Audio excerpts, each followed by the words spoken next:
आज हम गृह विज्ञान विषय के बारे में चर्चा करेंगे। यह डीएलएड 2018 बैच के लिए है। हमने एक बार इसी टॉपिक पे चर्चा की थी, गृह विज्ञान की उत्पत्ति और विकास। आज हम उसी विषय को थोड़ा और विस्तार में समझेंगे। इसमें क्या कैरियर हैं, क्या क्या चीज़ें होती हैं इसमें, ये जानेंगे हम। गृह विज्ञान का नाम आते ही एक ऐसे विषय का भान होता है जिससे घर को बनाने संवारने में मदद मिलती है। बनाने में और संवारने में, यानी इसमें गृह विज्ञान के अंतर्गत हम ऐसी चीज़ों का अध्ययन करते हैं जो कई विषयों से जुड़ी हुई होती है, जिसमें गृह सज्जा भी होती है और गृह कला भी होती है। इसमें विज्ञान भी होता है और कला भी होती है, यानी उसे बनाना और संवारना दोनों ही चीज़ें सम्मिलित रूप में होती हैं। इसमें कई विधाओं का समागम है, जैसे रसायन विज्ञान, भौतिक विज्ञान, जीव विज्ञान, स्वच्छता, अर्थशास्त्र, बाल विकास, समाजशास्त्र, पारिवारिक संबंध, सामुदायिक जीवन, कला, भोजन, पोषण, पहनावा, वस्त्र, गृह प्रबंध इत्यादि।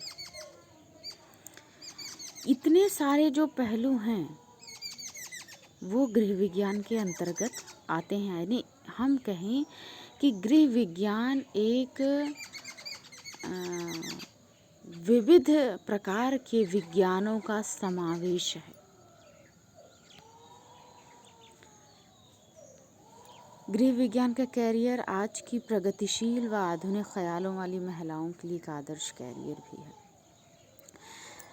कहने का मतलब, गृह विज्ञान न केवल गृह सज्जा और गृह बनाने तक सीमित है, बल्कि एक महिला को अपने पैरों पर खड़ा होने के लिए कैरियर भी देता है गृह विज्ञान।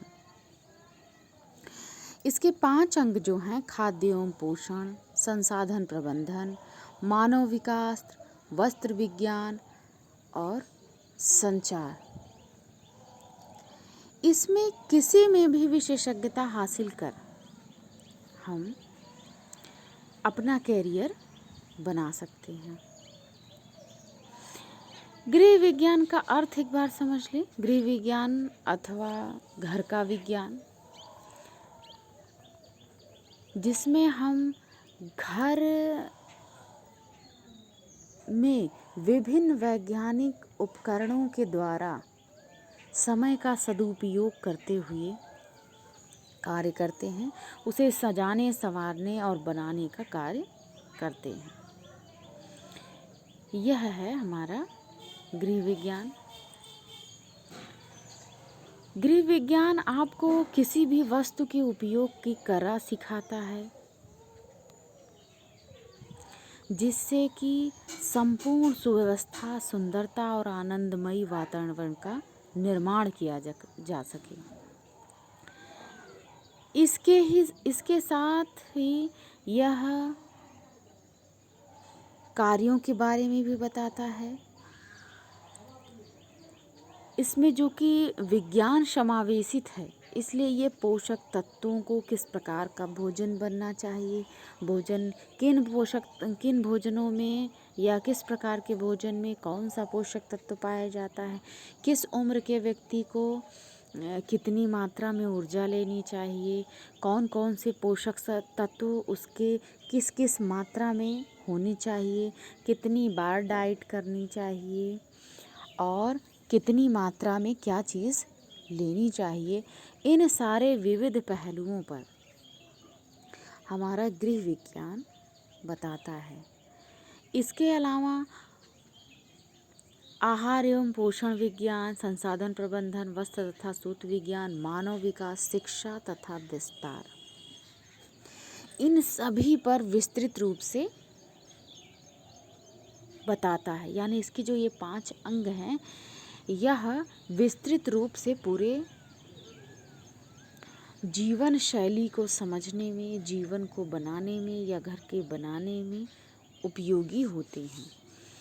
जैसे हम हल्का इसके बारे में हम बाद में और डिटेल में चर्चा करेंगे, पहले जान लेते हैं। जैसे आहार तथा पोषण विज्ञान, इसमें जो गृह विज्ञान की ये शाखा है आहार एवं पोषण, इसके अंतर्गत कौन कौन से भोजन और किन भोजनों में क्या क्या पोषक तत्व पाए जाते हैं, इसके बारे में हम जानते हैं। दूसरा है संसाधन प्रबंधन, यानी जो हमारे पास उपलब्ध जो अवेलेबल संसाधन हैं, उन संसाधनों का हम किस प्रकार अधिक से अधिक उपयोग करें और उससे अधिक से अधिक अपना एक तरीके से लाभ अर्जित करें, इसकी जानकारी मिलती है। वस्त्र तथा सूत विज्ञान में वस्त्रों तथा उसमें उपयोगी जो सूत्र लगते हैं उनके विषय में जानते हैं, उनको बनाने के विषय में जानते हैं, उनसे कैसे वस्त्र बनते हैं उनके विषय में जानते हैं, उस सूत की या उस वस्त्र की क्या विशेषता होगी इसके बारे में जानते हैं हम। मानव विकास में हम बालक के गर्भावस्था से लेकर वृद्धावस्था तक के सभी चरणों को विस्तार पूर्वक जानते हैं। शिक्षा तथा विस्तार, इस टॉपिक के अंतर्गत हम विभिन्न प्रकार के, जैसे गृह विज्ञान से रिलेटेड क्या क्या कैरियर हैं, इसकी शिक्षा का कितना विस्तार है, कहाँ कौन कौन सी नई खोजें हैं, इन सब के बारे में जानते हैं। तो ये जो सारे गृह विज्ञान की ये जो पांचों अंग हैं, ये जो है विस्तृत रूप से कई अन्य विषयों से भी जुड़ कर के गृह विज्ञान को एक बहुत ही बृहत्तर रूप देते हैं।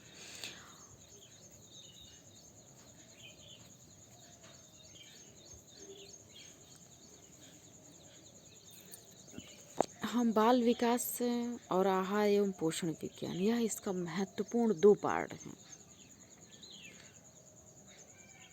और बाकी भी अच्छे हैं, किंतु इनकी अपेक्षा थोड़ा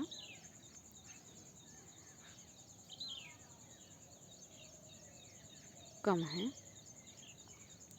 तो आहार एवं पोषण पर हम अगले टॉपिक पर चर्चा करेंगे कि क्या जो है आहार किस उम्र के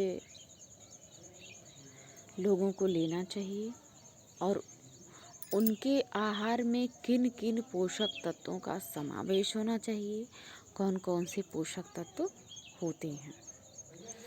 तो आज के टॉपिक में बस इतना ही, आगे हम चर्चा करेंगे। तब तक के लिए धन्यवाद।